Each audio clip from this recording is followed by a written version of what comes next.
welcome to Challenge 27. I'm still in Bali and I've come to Menjangan Island, which is off the northwest coast of Bali, in order to come scuba diving. On the boat with me I meet experienced divers Andy and Steve, who definitely add some entertainment to the diving. It's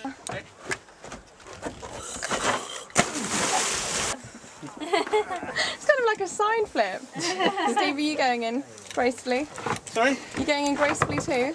I'll show you how I'm supposed to be done. Go on. A bit silly. You okay? Sorry? No, I'm going to do it properly, mate. I'm going to do it absolutely properly. I'll definitely... I've just finished my first dive off the island, which is pretty cool. Quite cold actually, considering we're in Bali. It's like the second challenge I've done in Bali, and the second time I've been cold, though it's not quite as cold as the top of Mount Batur. But yeah, I'm in like a sort of a summer wetsuit, a cut-off one, and it was quite chilly. But yeah, quite a good dive. There's a really nice wall of coral down there because it's the middle of a national park, which is cool. So it has been really well maintained. We're just gonna have a lunch and then I'm gonna have a second dive.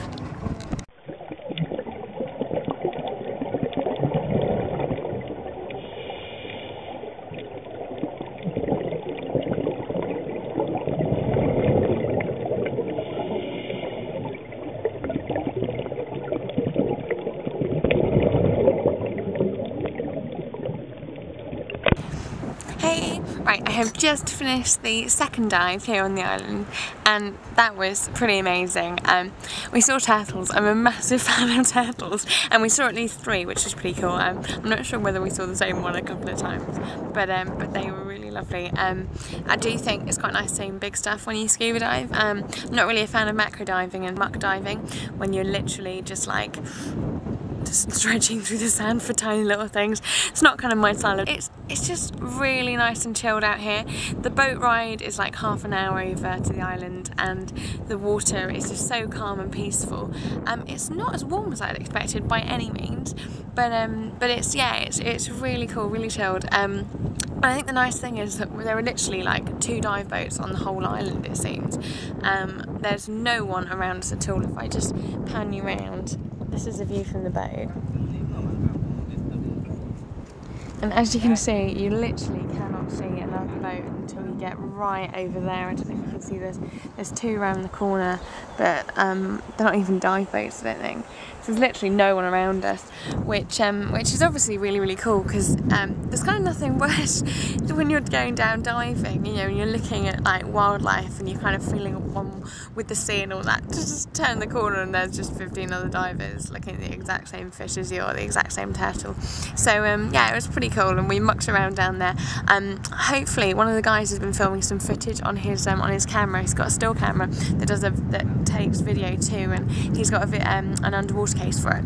So if I can get some footage of him, then you can possibly see some footage of me messing around under the water. One of the guys is insistent that he's doing his safety stop, which is what you have to do at the end of any deep dive. You have to stay at 5 meters depth for at least 3 minutes, just to make sure that that sort of it's to do with the oxygen levels and pressure and air pressure, all that sciencey stuff that I'm never particularly good at.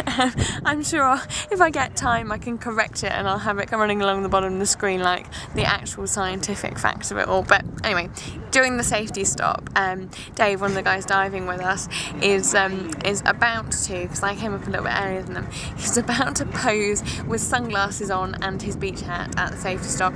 Apparently tomorrow he's bringing a beer, so that's their final dive tomorrow. He's going to pose with his beer at the safety stop. So if we can get some footage of that, I will show you that too. They've been great companions. Extra challenges, because I've actually on this challenge on my own, but I met them on the boat and they've been great. So yeah, really good fun challenge, and definitely somewhere I would recommend. I mean, if you're coming out to Bali, I don't think I'd come out to Bali specifically to dive based off that. From what I've heard, the diving, if you are going to go somewhere to dive, the stuff that we saw at Apo Island in the Philippines and in Sipadan in Borneo does seem to be a little bit more impressive if you're coming out this way to do specifically diving. However, if you are in Bali and you want to go diving somewhere, then I would really recommend this. It's so chilled, and it's just such a change, such a welcome change from the hustle and bustle of Kuta and even of Ubud.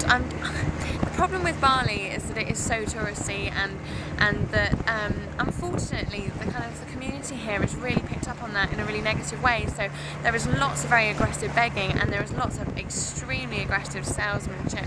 So you can't literally walk down the road without people trying to shout you into their restaurant, trying to sell you, I don't know, anything from sarongs to postcards to you name it, trying to, you know, force you to get transport. And you just feel like saying, if I wanted something, I would actually come and ask you, you know. And after a couple of days wandering around Qatar and literally not being able to go a step without someone asking you if you need something, and literally like shouting in your face, grabbing you, putting their hand in front of you to stop you, you do kind of get quite weary of it. So it's really nice to just kind of come up to the north coast of Bali and to be able to do stuff like this. You know, we actually feel like you're on an island, not that you're in some really touristy resort.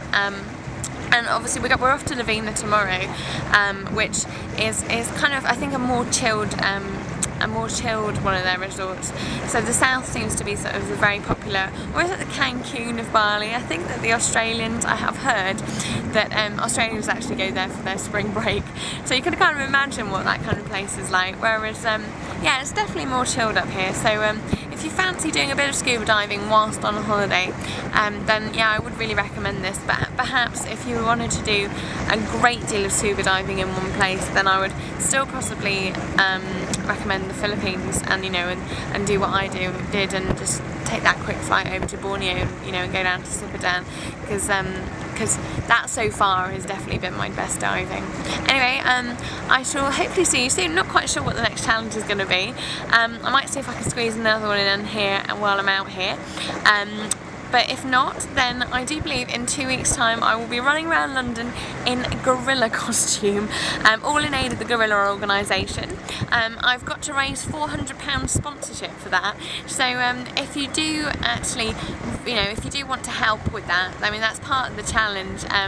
If you'd like to make a donation to the gorilla organisation, then I do have a Just Giving page. Details of the Just Giving page will be on my YouTube website and the Facebook group. And if you're enjoying watching Challenge Charly, then please do subscribe to the channel. It's great to know that people are watching. You can always send me messages, there's a Facebook group. Do get in touch and let me know your challenges, let me know if you want to be a challenger, and just, you know, give me feedback, because that's the whole point. Challenge Charly is about you guys, and giving you some ideas of what you can do in the world. Until next time, I'll see you soon.